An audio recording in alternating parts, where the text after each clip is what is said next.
Boa noite. É com muita alegria, sob a égide do nosso Mestre Jesus, que estamos iniciando nossas atividades de hoje.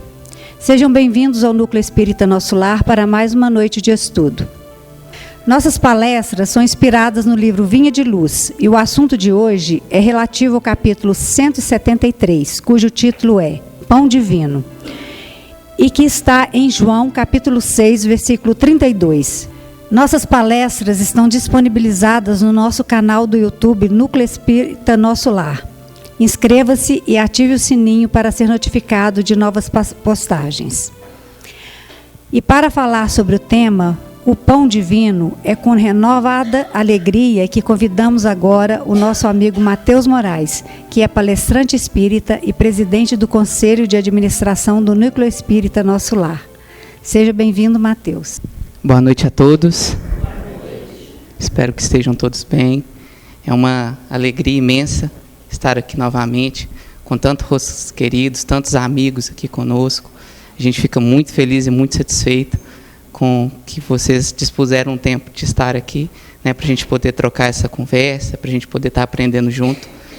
A gente agradece ao pessoal da equipe que faz a convite, que acredita no nosso trabalho, pela confiança, a essa casa que nos acolhe. E, acima de tudo, a Jesus e a Deus por nos permitir esse momento. E a gente pede que sejam eles a guiar as nossas palavras, a guiar esse momento, para que a gente possa sair daqui mais fortalecidos e convencidos do amor que nos cerca, que é o amor do Pai. Pessoal, antes de eu começar, eu queria só reforçar a propaganda anterior a respeito da mocidade, porque, como a Lília adiantou, eu sou cria da mocidade. Então, assim, eu venho desde muito tempo, e fez um diferencial enorme na minha vida.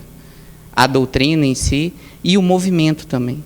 A doutrina não tem nem o que falar dessa construção, mas o movimento da mocidade, o acolhimento, o respeito, o carinho que a gente aprende ali é muito bacana. Então, os jovens que tiverem interesse, filhos, façam o convite, participem, vale muito a pena, muito bacana. Bom? Gente, então, vamos para proposta de hoje, que é o capítulo 173 do livro Vinha de Luz, né, hoje com o título O Pão Divino. 173, a leitura 173. O Vinha de Luz compõe a coletânea Fonte Viva, que nós estudamos aqui, né, que é base para as nossas palestras nas quintas-feiras. E cada livro tem 180 leituras, então nós estamos terminando mais um livro. Nós estamos finalizando mais uma etapa, né? Faltam apenas poucas leituras. E quando eu percebi que eu estava fazendo sobre essa já de tão elevada leitura, né, capítulo, eu me lembrei de uma palestra que eu assisti aqui com o Ricardo, grande amigo, e ele fez uma analogia das 180 leituras como 180 graus.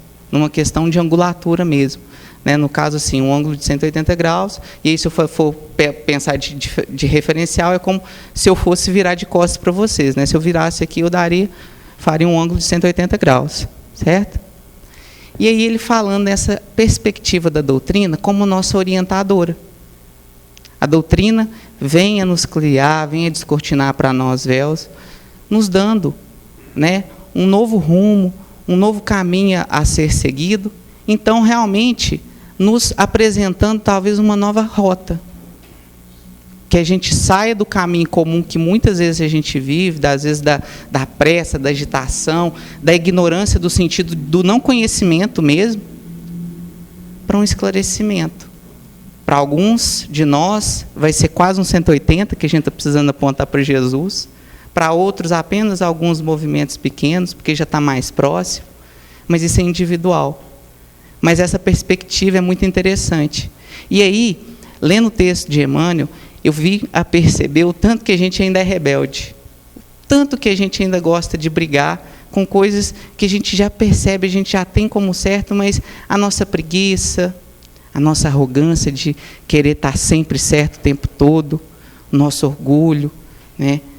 Aquele marasmo que a gente às vezes vive, nos impede de fazer essa mudança, de ajustar a nossa rota.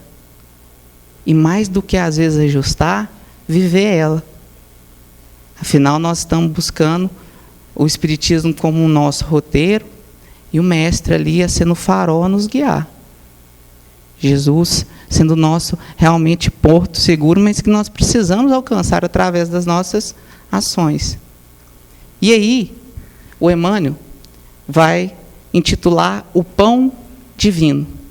E ele vai se valer, né, lá do Evangelho de João, capítulo 6, versículo 32, onde é uma frase de Jesus. Jesus vai dizer o seguinte: Moisés não vos deu o pão do céu, mas meu Pai vos dá o verdadeiro pão do céu.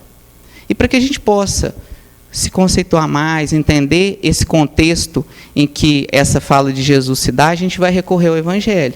A gente vai lá no Evangelho de João, entender qual que é a referência aí a Moisés, qual que é o pão do céu que a turba, que a multidão falava, e qual que é o verdadeiro pão do céu que Jesus vem a nos dizer. Esse trecho, né, o capítulo 6 de João, especificamente ali do versículo 22 em diante, 23, se dá aproximadamente um dia após a primeira multiplicação de pães que Jesus realiza. Então, João vai nos narrar que Jesus tem a sua dissertação, multiplica os pães e vai embora. Pega a barca e vai rumo a Cafarnaum. Seus discípulos vão depois. A turba que havia se alimentado, né, a multidão que havia se alimentado dos pães, que havia ouvido Jesus também, fica ali por mais um dia e, percebendo que o mestre não voltava, vai até o rio tentando achar ele.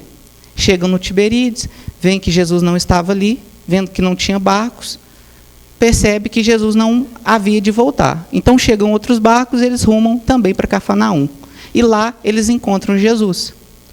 Então eles vão ter com Jesus, né? Eles estavam ansiosos, né, para falar mais com Jesus, para ouvir mais de Jesus. E aí eles vão perguntar: mestre, onde estavas? Como você chegou até aqui? E aí Jesus vai dizer para eles assim: olha, em verdade eu vos digo que me procurastes, não porque vistes sinais, mas porque comestes do pão e vos saciastes. Mas digo-vos, não trabalheis pelo pão que perece, mas o pão, o alimento que permanece e que dá a vida eterna. E este alimento, quem vos dará é o Filho do Homem, quando ele fazia referência a si próprio. E aí, a multidão vai olhar para ele, realmente com dúvida no coração, quase que assim, e vai perguntar para ele: mas Jesus, o que fazes você para que a gente creia em ti? Quais são os seus sinais? Porque o nosso povo, os nossos pais, eles comeram o pão do céu, que foi Moisés que tinha dado para eles, como está escrito no Velho Testamento.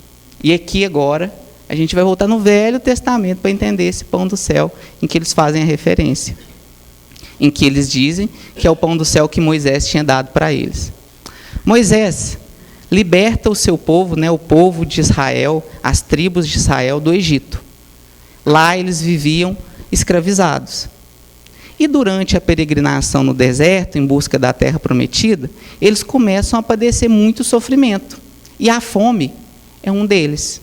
E eles vão começar a se revoltar, a se rebelar, e vão falar com Moisés: olha, a gente lá era escravo, mas pelo menos a gente tinha alimento, a gente tinha comida. Aqui a gente vai perecer, a gente vai morrer de fome. Então, Moisés vai rogar, vai orar ao Pai que mandasse sustento para aquelas pessoas. E é aí que entra o maná. O maná era um alimento que caía todas as noites. Era uma espécie de floco adocicado que caía no deserto sobre as tendas, ao redor das tendas. E de manhã, o povo das tribos de Israel pegavam esse alimento, cozinhavam e se tornava o pão. O pão que alimentou esse povo aproximadamente 40 anos da peregrinação, onde eles buscavam a terra prometida.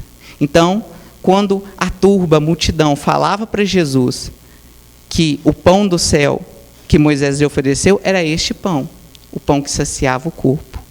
E aí, Jesus vai dizer: em verdade eu vos digo que Moisés não vos deu o pão do céu, mas meu Pai vos dá o verdadeiro pão do céu. Porque o verdadeiro pão do céu é aquele que dá vida ao mundo. Então, a turba vai ficar maravilhada e vai dizer para Jesus: Mestre, Rabi, dai-nos sempre deste pão. E aí é neste momento que Jesus vai dizer aquela famosa frase que vez ou outra a gente se depara aí em anúncios, né, nas redes sociais, em locais públicos: eu sou o pão da vida. Aquele que vem a mim nunca mais terá fome, e aquele que crê em mim jamais terá sede. Jesus, o verdadeiro pão do céu. Alimento espiritual. Pão espiritual. Pão que sacia muito mais do que o corpo físico, mas também o corpo espiritual, o nosso espírito, a nossa essência. Jesus, aquele que é capaz de trazer consolo e esperança, bom ânimo para todos nós. Alimento espiritual. Jesus, que é aquele que é capaz de tirar toda a nossa ânsia, que tem mais do âmago do nosso ser. Pão divino, alimento espiritual, pão de Deus. E é interessante a gente pensar, por que pão de Deus? Porque é Deus que permite, pela sua misericórdia, que Jesus tenha vindo e deixado sua mensagem. Aí a gente vai lembrar de Paulo, na primeira carta aos Romanos, no primeiro capítulo, que ele vai dizer assim: Paulo, servo de Jesus Cristo, chamado para apóstolo, separado para o Evangelho de Deus. O Evangelho de Deus. Evangelho, quando a gente pega a tradução, o significado, a origem ali, a gente vai se deparar com boa nova, a boa notícia. Jesus é a boa notícia de Deus. Jesus é a boa nova. Jesus é o próprio Evangelho. A vida de Jesus. Tudo que Ele nos deixou. Desde as suas palavras até os seus exemplos. Mas este Evangelho, ele é de Deus. É Deus quem permite. É pela sua misericórdia. É pelo seu amor abundante que Ele nos dá um mestre. Que Ele nos dá um guia. Mas é muito importante também que a gente entenda que Jesus não é também o único alimento espiritual. Nós vamos nos lembrar no livro dos Espíritos, em que os Espíritos vão nos dizer que nós nunca estivemos abandonados. Desde antes de Jesus, nós tivemos guias, líderes, pessoas inspiradas, que serviram, sim, também como guias, modelo para a gente, grandes exemplos, que são valiosos. Junto a Jesus, após Jesus, nós temos outras referências que são valiosas, que são importantes. Tem tantos povos que não têm um acesso a Jesus, então a gente estaria dizendo que eles estão perdidos? Não, de forma nenhuma. O pão divino, ele também é diversificado. Agora, não há de se esquecer que Jesus é o alimento espiritual mais nutritivo que a gente tem. E aí a gente vai buscar também no livro dos Espíritos, quando eles nos dizem que Jesus é o ser mais perfeito que já passou sobre a terra. Jesus está em total comunhão com o Pai. A sua vida, os seus exemplos, a sua fala está em alinhamento com a vontade divina. Então nós, que temos hoje a oportunidade de estar numa doutrina cristã, que tem o Cristo como modelo, nós temos uma grande oportunidade de ter um maior referencial. de ter o alimento mais nutritivo para o nosso espírito, para nos dar bom ânimo, para nos dar boa vontade, para nos fazer com que tenhamos os nossos esforços. Mas isso nos torna maiores ou melhores do que alguém? Não. Só nos dá uma grande oportunidade. Afinal, se eu tenho um instrumento melhor, é coerente, é razoável que eu produza mais.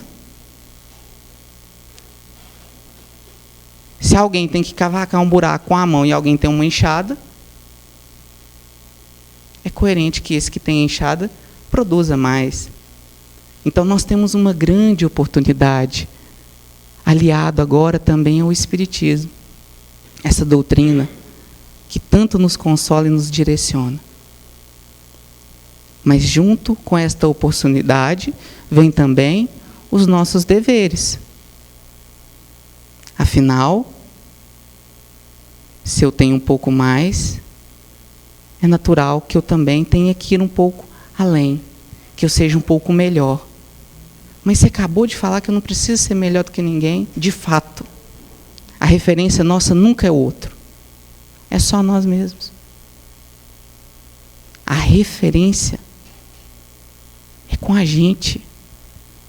Nós somos o nosso maior aliado, nosso maior amigo, companheiro. Claro que aliado a Deus e à espiritualidade, mas num sentido de aplicação. Nós somos o nosso maior aliado. Mas nós também somos nosso maior adversário. Tem um vídeo que ele ficou bem popular e comum. Vira e mexe, eu passo no Instagram, ou corte no YouTube para mim. Acredito que talvez vocês já tenham tido contato também. Ele é retirado do filme Divaldo, Mensageiro da Paz, e é um momento em que Joana está conversando com Divaldo e ela vai dizer que ao final, né, quando a gente tiver mais lúcido e olhar para trás, a gente vai ver que todas as nossas lutas, todas as nossas queixas, tudo que a gente viveu, todos os desafios, nunca foram como a gente bem viu. Que no final das contas, a luta de verdade foi só contra nós mesmos. A luta de verdade é contra nós. Em favor de nós mesmos. Um grande desafio, mas necessário, e nós podemos fazê-lo. E vencer. A luta é contra nós. Mas é aí que é interessante a gente parar para poder pensar qual é essa luta. Porque nós não estamos falando aqui de um aniquilamento. Nós não estamos falando aqui de extinguir este nosso opositor, este desafio que há em nós. Não, nós estamos falando do bom combate. A ignorância que ainda existe em nós, essas trevas ainda no sentido realmente da ignorância, de não conhecer, esses vícios que a gente carrega, essa nossa, às vezes, preguiça. O combate é trazer luz para nós mesmos. Se está faltando conhecimento, vamos trazer luz. Vamos buscar, vamos estudar, vamos nos orientar. O que não falta é pão espiritual sendo oferecido. Aos nossos vícios, vamos combater-eles com as nossas virtudes. Vamos crescer as nossas virtudes. E aos poucos esses vícios vão deixando de existir. É acolher, é se perdoar, é se amar. Não é uma luta de espadas. É uma luta de acolhimento. E ao fazer isso conosco, a gente vai externalizar isso. As pessoas vão sentir, a gente vai lidar, os nossos relacionamentos vão naturalmente melhorar. Então a gente precisa entender esse processo para poder fazer esse bom combate conosco mesmo. E aí, já com quase meia hora, a gente vai começar o texto.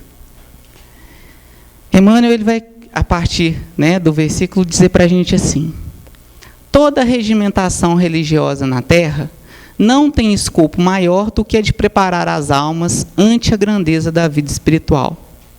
Então, ele está dizendo o seguinte: olha, todo grupo religioso, toda agremiação religiosa na Terra não tem objetivo maior do que a de preparar as almas ante a grandeza da vida espiritual. Gente, eu não estou chamando ninguém aqui de bobo, não, mas é porque eu mesmo fui buscar no dicionário o significado, falei, vou levar para o pessoal, né? Vai que alguém não conhece igual eu também não conhecia, então eu vou trazer.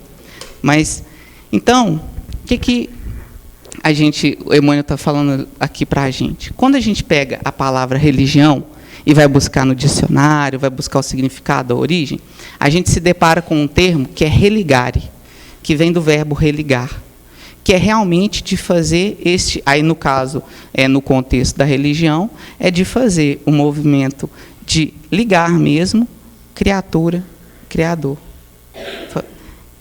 Filhos, pai.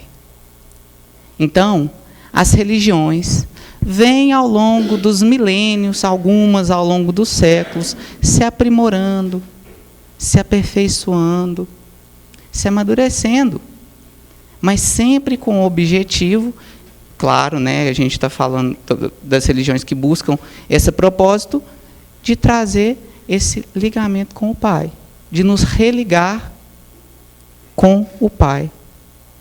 Sempre na tentativa de nos espiritualizar, entender o processo da matéria como importante, mas como um momento, não como a nossa verdadeira essência. Não como o momento mais importante, mas sim uma grande oportunidade. E ao longo dos séculos, as religiões vêm fazendo esse papel, de fazer esse movimento de nos religar com o Pai, sendo sim para nós, então, alimento espiritual.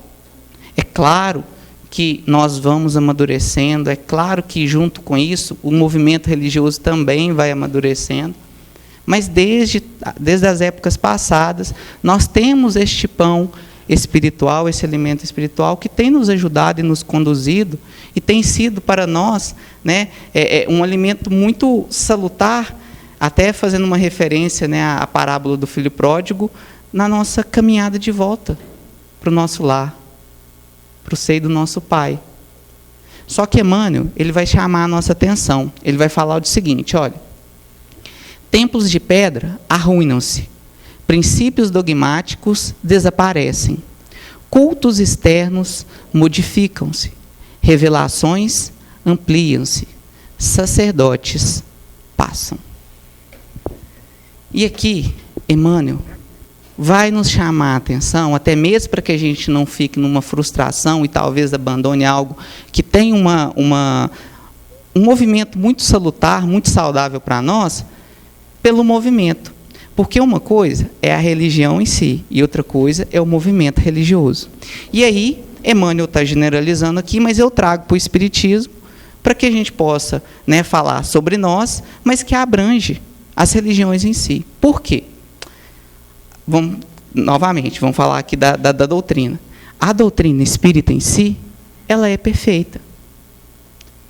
Ela nos conduz, o seu papel, ela atinge. Porém, o movimento espírita, aquele que é coordenado por nós, seres imperfeitos, não é perfeito. Não poderia ser, porque se ele está sendo gerenciado por nós, é natural que falhas aconteçam. É natural que a gente tenha desafios. É natural que tenha contratempos. Então, Emmanuel está aqui a nos alertar, olha, nem tudo do alimento espiritual é correto. Analisa. Olha. Passe pelo crivo da razão. Não é uma das propostas da própria fé, da fé que a doutrina vem nos dizer, da fé raciocinada? Não é aquela que é capaz de analisar o que nos é dito e porque a gente acredita de fato num sentido lógico, porque faz sentido para a gente é capaz de viver aquilo? É mais ou menos o que Emmanuel vem nos dizer aqui. E aí também eu me recordo de Paulo, quando ele diz assim: examinai tudo, retém o que é bom. Não é porque nós estamos aqui hoje que o que eu estou falando é lei. Não. Eu vim trazer a minha contribuição do que eu entendi. E eu sei que eu estou, com certeza, passível de falhar. Por isso que a gente faz o convite a todo mundo que passe pelo crivo da razão, para que possa ir além, para que possa buscar novas referências, entender um pouco mais. Então, Emmanuel vem nos dizer que, basicamente isso, olha, examinar tudo, retém o que é bom. Porque o movimento, ele passa, ele vai se aperfeiçoar. Mas o pão espiritual, aquele que é genuíno, aquele que vem desse movimento de nos religar a Deus, esse é perfeito. Então, analisa, seja criterioso, não assuma tudo como verdadeiro. É importante que a gente faça esse movimento, para que a gente possa reter, então, o que é bom. E aí, Emmanuel vai nos dizer o seguinte: todos os serviços da fé viva representam, de algum modo, aquele pão que Moisés dispensou aos hebreus, alimento valioso sem dúvida, mas que sustentava o corpo apenas por um dia, e cuja finalidade primordial é a de manter a sublime oportunidade da alma em busca do verdadeiro pão do céu. Nós estávamos falando agora há pouco das religiões e como que ela tem esse papel de nos conduzir ao Pai. Mas elas são, de fato, o caminho. Vamos pensar em Jesus, que é o nosso maior alimento espiritual? Jesus é para nós guia, porque a gente pode confiar no caminho que Ele nos traçou. Ele é modelo. É para Ele que a gente olha e se modela. É a Ele que a gente quer alcançar. Jesus é uma planta segura para a nossa edificação espiritual. Mas essa edificação não vai se construir se nós não fizermos a nossa parte. Se nós não nos esforçarmos. Jesus é para nós ali um mapa do tesouro. Mas é nós que temos que navegar. É nós que temos que conduzir esse caminho. É da nossa parte. Porque senão, esse alimento espiritual vai ser perdido, vai ser desperdiçado. E quantas vezes nós ficamos apenas nas migalhas? Nos contentamos ainda com tão pouco, quando nos é oferecido um alimento em abundância para cada um de nós, o quanto nós quisermos. É interessante porque o maná, quando a gente vai pegar o Velho Testamento e fazer a leitura integral, o maná todo dia caía, mas as pessoas só podiam pegar o tanto que elas iam comer para aquele dia. Se pegasse um pouco mais, apodrecia. Mas o pão do céu, pão espiritual, ele é abundante. Mas cabe a nós querermos nos fartar. E ao nos fartarmos, tendo esta energia, bem a utilizarmos. Tem uma parábola, um conto, que eles falam que foi com Sócrates. Eu já ouvi com outro filósofo também, mas a maioria sempre foi com Sócrates. Mas não importa, o que importa é a essência da história mesmo, vai nos dizer que, certa vez, um grupo de pessoas, muito indignado com a situação política, vai até Sócrates e vai pedir para ele: olha, o senhor é tão dotado de uma inteligência tamanha, de uma eloquência, você fala tão bem, vai e fale para os nossos políticos, dê a eles uma aula do poder que eles têm, do quanto eles podem nos ajudar, do quanto eles podem nos auxiliar, porque eles vão mudar, eles vão te ouvir. E aí diz que Sócrates vai contar para eles, vai falar assim: olha, a minha mãe era uma excelente parteira, uma das melhores, mas tinha uma coisa que a minha mãe, que era uma ótima parteira, não conseguia fazer, que é dar à luz a uma mulher que não tivesse grávida. Então, se nós não quisermos, se nós não estivermos dispostos, se nós não nos esforçarmos, pode vir o próprio Cristo a falar pessoalmente com cada um de nós. Nós continuaremos desperdiçando alimento espiritual. Perderemos mais tempo, deixaremos de fazer a nossa parte, deixaremos de viver a felicidade que nos é proposta, ainda pela nossa arrogância, pelo nosso ego, pela nossa preguiça. A salvação, a cura, existem, mas ela só existe se o agente ativo for nós mesmos. Nós contamos e temos Deus, a espiritualidade amiga, Jesus, tantos amigos, como suportes, orientadores. Mas tem uma parte na obra divina que é pessoal de cada um de nós. E nós precisamos estar dispostos a nos esforçar para poder realizá-la. Porque senão nós vamos estar desperdiçando. Mesmo estando aqui hoje, em tantos outros momentos que a gente tem palestras, né? A gente tem tantos outros templos, religiões, líderes. Mas se nós não assumirmos o que a gente diz acreditar e viver, é pão desperdiçado. Vai ser só como um pão do corpo mesmo, que vai nos manter por mais um dia. Mas como Emmanuel não gosta de dar puxão de orelha fraco, ele vai falar para nós espíritas também, especificamente. Ele vai continuar dizendo assim: o espiritismo evangélico, nos dias que correm, é abençoado celeiro deste pão. Em suas linhas de trabalho, há mais certeza e esperança, mais entendimento e alegria. Quando a gente pega o Evangelho segundo o Espiritismo, e a gente vai no capítulo Sedes Perfeitos, tem um item que chama os bons espíritas. E aí, logo no início desse tópico, vai dizer que o verdadeiro espírita é também o verdadeiro cristão. Então, o cristão e o espírita, o verdadeiro mesmo, aquele que é ativo, aquele que pratica, é a mesma coisa. Nós vamos lembrar, nós estamos na doutrina espírita cristã. O Cristo é o nosso modelo. E aí, neste capítulo, ele vai dizer o seguinte: olha, o espiritismo não está aqui para fazer nenhuma nova moral. Não está aqui para trazer nenhuma nova moral, mas sim para dar à luz a moral do Mestre. Para, assim, relembrar Jesus Cristo, a sua essência, para descortinar muito dos véus que ainda estavam em nós, da nossa ignorância, agora, mais maduros, entendendo um pouco melhor.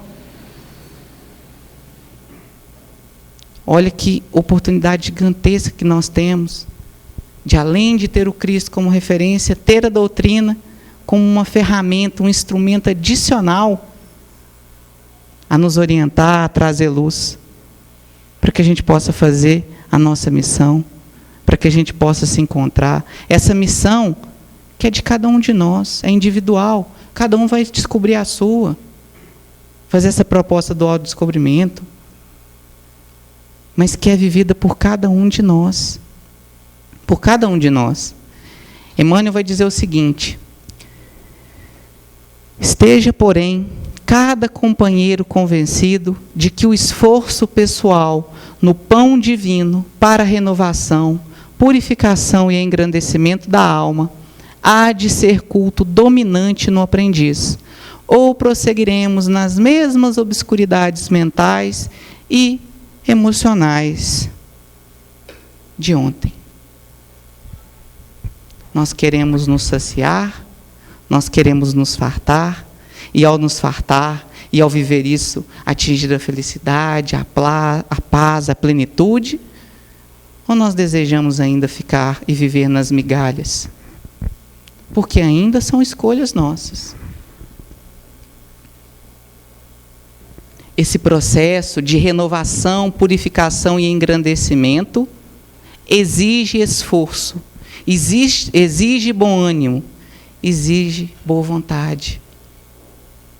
Tem um texto no livro Pão Nosso, que também compõe a coletânea Fonte Viva, o título é Ceifeiros, em que, no final, Emmanuel ele vai dizer o seguinte: nós, por muitas vezes, somos pessoas famintas com o pão à nossa vontade, mas que nós não temos coragem de nos alimentar, de nos saciar. Essa alimentação, esse esforço é nosso. A gente está batendo muito nessa tecla, porque é para introjetar aqui, principalmente aqui no meu, que é o primeiro que escuta. Mas é algo que a gente precisa viver. Nossa rebeldia já tomou tempo demais nosso. A nossa preguiça, nosso orgulho.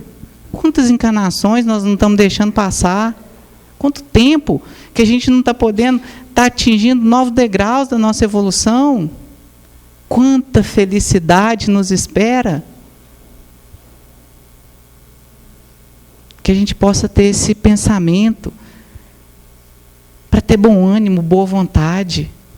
Gente, a mensagem de Jesus Cristo é uma mensagem de bom ânimo, é uma mensagem de trabalho, sim, com certeza, mas as promessas dele para nós, que não são promessas vãs, são promessas reais, são de algo que nós não podemos nem dizer, porque é inimaginável.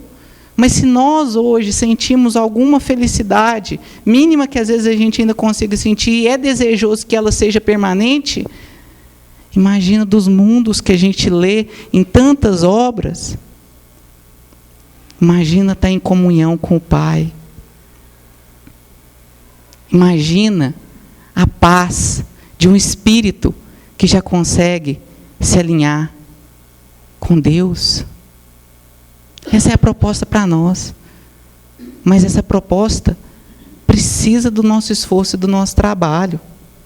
Emmanuel vai dizer o seguinte: olha, observações de ordem fenomênica destinam-se ao ouvido. Afirmativas doutrinárias elevam-se para o bem. Horizontes do conhecimento dilatam-se ao infinito. Processos de comunicação com o invisível progridem sempre. Médios sucedem-se uns aos outros. Ao movimento espírita. Olha a oportunidade que a gente tem. Olha as palestras, estudos, evangelização, mocidade. Olha os passes, água fluidificada. Mas se isso não for seguido de um movimento nosso, nós estamos desperdiçando. Se nós, ao nos depararmos com uma palestra, com um estudo, que fosse bacana, de orientação legal, ao sair a gente fala: não, mas minha mãe precisava escutar isso aqui. Meu irmão, não, meu vizinho. Mas nós assumir aquilo para a gente está desperdiçando. Se ao termos contato com uma mensagem mediúnica, de teor valioso, de que nos chama, de que nos clama ao coração, mas se não for capaz de mudar as nossas ações, de mexer um pouco nos nossos relacionamentos para melhor, a gente vai estar desperdiçando. Os passes que a gente vai tomar daqui a pouco, a água fluidificada, que tanto nos equilibram, que tanto nos ajudam na manutenção do corpo espiritual e do corpo físico, que são benéficos, que a gente tem. Mas se nós não entendermos que compete a nós também continuarmos equilibrados ao longo da semana, através de prece, através de bons pensamentos, de estudos, de oração, da boa ação, vai ser só muleta. Já chega de muleta. A gente merece ser feliz. Todos nós desejamos ser felizes, a gente quer ter paz. Mas essa paz, ela precisa do nosso trabalho. Porque a paz, ela é conquista. A felicidade é conquista. As virtudes são conquista. É conquista. Emmanuel ele vai terminar assim: se procura, pois, a própria felicidade, aplica-te com todas as energias ao aproveitamento do pão divino que desce do céu para o teu coração, por meio da palavra dos benfeitores espirituais, e aprende a subir, com a mente inflamada de amor e luz, aos inesgotáveis celeiros do pão celestial. Se procura, pois, a própria felicidade.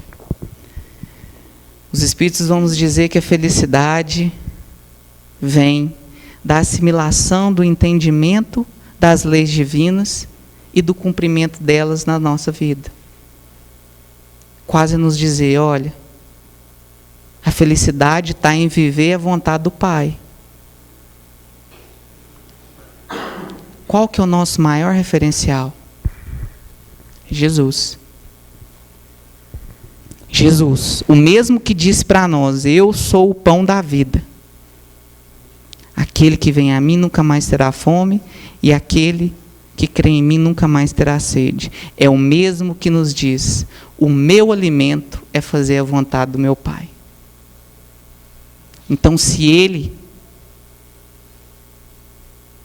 está fazendo a vontade do Pai, se Ele é humilde a esse ponto de reconhecer, de se resignar, de nos chamar, é porque a vontade do Pai ela é boa, ela é justa, ela é perfeita, ela é agradável. E é ela que nos conduz. Então, meus amigos, eu faço aqui um chamado para todos nós, para que nós, todos os dias da nossa vida, debrucemos-nos a aprender um pouco mais sobre a principal lei, que é a lei do amor. Entender esse amor, não só como nosso olhar hoje o vê, mas estudá-lo mesmo e perceber que ele vem lá de baixo, tudo que o compõe, e trabalharmos ativamente para vivermos essa lei. Não mais como nós nos amamos, mas a proposta que o Mestre fez para nós, que nós nos amemos assim como Ele nos amou. E para que a gente possa finalizar, eu gostaria de trazer aqui um poema. Eu não consegui achar o autor, mas, de toda forma, pão de luz. Eu sou o pão vivo que desceu do céu. Jesus. João, capítulo 6, versículo 51. Jesus é meu pão de luz, o mais sublime alimento. Nele eu encontro sustento, que me faz tão leve a cruz. Jesus é meu pão do céu, sol gentil da caridade, que suavemente invade o meu coração fiel. Jesus é meu pão da vida, celestial substância, que transforma toda ânsia numa paz enternecida. Jesus é o oculto maná, que a minha alma acalenta. Quem de Jesus se alimenta, só por Jesus viverá. O mundo às vezes seduz, com faiscante farelo, mas para o meu grande anelo, só existe um pão, Jesus. Espero um dia assim, bradar do último aclive. Já não sou eu mais quem vive, é Jesus que vive em mim. Muito obrigado, meus amigos. Excelente noite. Deus abençoe.